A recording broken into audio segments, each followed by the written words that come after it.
CEO को यह जानकर हैरानी हुई कि जिस महिला को वह पसंद करता था वह वास्तव में उसकी तयशुदा पत्नी थी, जिससे वह हमेशा से नाराज था। जब सीईओ ने उस पत्नी का नंबर डायल किया जिससे वह कभी मिला नहीं था, जिससे उसकी अचानक तयशुदा शादी हो गई थी, तो वह अपने सचिव का फोन सुनकर दंग रह गया। उसे यकीन नहीं हुआ। उसने फिर से कॉल किया और इस बार उसने इनकार नहीं किया। वह महिला जिसे वह कुछ समय से पसंद करता था वह उसकी कानूनी पत्नी थी। यह एहसास उसे बहुत बुरी तरह से झकझोर गया। वह शुरू से ही उस शादी से नफरत करता था और उसकी दादी ने उस पर यह तय किया था। वह इस विचार से इतना नाराज था कि वह अपनी शादी के दिन गायब हो गया, जिससे दुल्हन को अकेले ही ठंडे समारोह का सामना करना पड़ा। उसके दिमाग में उसकी रहस्यमयी पत्नी सिर्फ $45,000 के दहेज के पीछे थी। उसे नहीं पता था कि उसने अपनी दादी की जीवन रक्षक सर्जरी के लिए पैसे देने के लिए शादी के लिए सहमति दी थी। समारोह के तुरंत बाद वह पैसे सीधे अस्पताल ले गई थी। वह शादी में रुक भी नहीं पाई।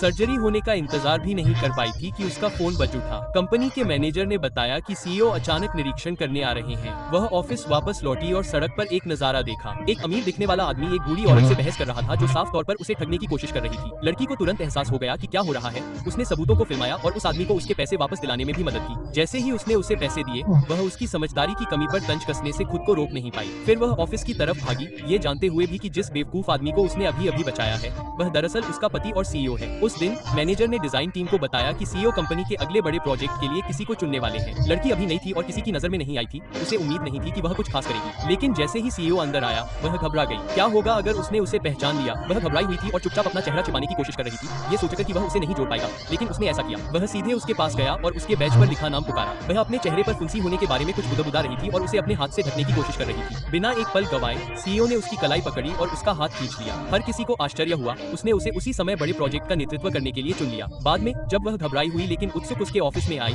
तो उसने दिन के अंत तक 10 डिजाइन ड्राफ्ट की मांग की। अगर वह ऐसा नहीं कर पाई तो उसे नौकरी से निकाल दिया जाएगा। उसका चेहरा पीला पड़ गया लेकिन उसने कुछ नहीं कहा और काम पर लग गई। बाकी सभी के जाने के काफी समय बाद भी वह आधी रात तक काम कर रही थी। सीईओ ने देखा कि उसके ऑफिस में अभी भी लाइटें जल रही हैं और उसने भौहें चढ़ा दी। उसके सहायक को उसे याद दिलाना पड़ा, सर आपने ही उसे वह हास्यास्पद समय सीमा दी थी। फिर सहायक ने एक और बात जोड़ी, वह लड़की अपनी दादी के इलाज के लिए $45,000 से अधिक के मेडिकल खर्च का भुगतान करने के लिए कई नौकरियां कर रही थी। सीईओ स्तब्ध रह गया। उसे अपनी पत्नी की याद आई जिसने उससे इतने ही पैसे में शादी की थी। उसके मन में वे दोनों एक जैसे नहीं थे। उसे एहसास नहीं था कि वे दोनों एक ही इंसान थे। लड़की ने रात भर काम किया। जब अगली सुबह उसके सहकर्मी आए तो वह अभी भी अपने डेस्क पर थी, थकी हुई थी और अपने बॉस की असंभव उम्मीदों के बारे में बड़बड़ा रही थी। उसे एहसास नहीं था कि सीईओ उसके ठीक पीछे खड़ा था। घबराई हुई उसने इसे मजाक के तौर पर लेने की कोशिश की। बाद में वह अपने रातों रात डिजाइन के साथ उसके ऑफिस में आई। सीईओ उसकी प्रतिभा से दंग रह गए। प्रभावित होकर उन्होंने आधिकारिक तौर पर कंपनी का सबसे हाई प्रोफाइल प्रोजेक्ट उसे सौंप दिया।